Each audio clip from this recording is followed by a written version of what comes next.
Hello viewers, welcome to my channel. How to translate on MS Word.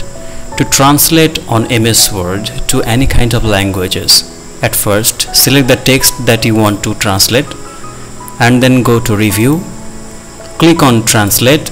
Here you can see two options. First one is translate sections and translate document. If you click on translate section, a menu has been opened at the right side of your document. Here you can see the English word is automatically detected and your targeted languages should be like Danish.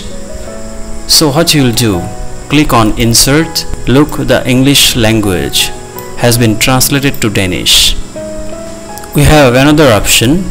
If you go to review tab and click on translate, if you select the number 2 translate document, then the whole pages will be translated into another language.